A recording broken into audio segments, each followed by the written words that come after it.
As early as 1990, the governing body commission of ISKCON passed laws mandating there need to be screening systems in place for anyone who works with children, teaching capacity, etc. That if there was any allegations of abuse whatsoever, those needed to be reported to ISKCON authorities and local authorities where those systems were in place.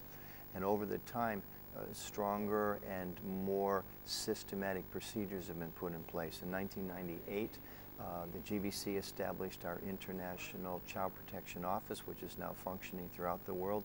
Child protection teams have been put in place.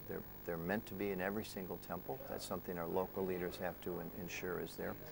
And through the Child Protection Office, procedures of training and education of teachers and parents and administrators to know how to protect the children, and also how to be aware of what systems are there that we can take advantage of through social services with the governments and different educational opportunities.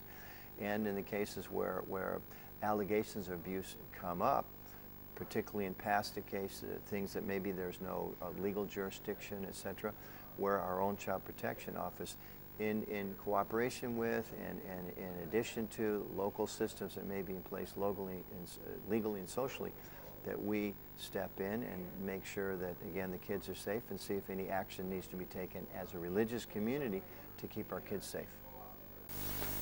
Currently on our books we have some GBC resolutions, some GBC laws in the area of child protection. One of the most important ones is that every temple, every community, every center in ISKCON is meant to have a child protection team, and by its very name, that team is there to protect the children, so as that any concern, however minor, can be brought to their attention, and they can look into it at the very early stages to make sure if there is any issue that it can be prevented, and if there isn't any issue, that's fine, there's no harm to make sure of that, but if there is an issue, then they can actually deal with it. For myself, in my own area of responsibility, one of the items that we have on our regular meeting, we have meetings every month or so, and one of the items that's always on our agenda at those meetings is to check up on all of the centers to make sure that they have their child protection team in place. How's it going? How's it functioning? Do they need any help or any resources, etc., in the service of child protection?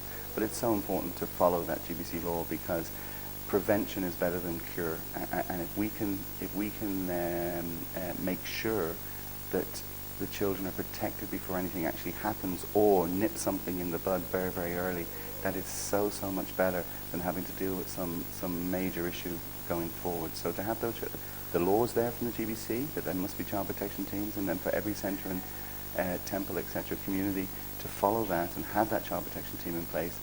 And it's also a great deterrent for anybody who might be thinking, that they want to do anything to our children, to know that there's a functioning and capable and competent child protection team in place, also acts as a deterrent for that.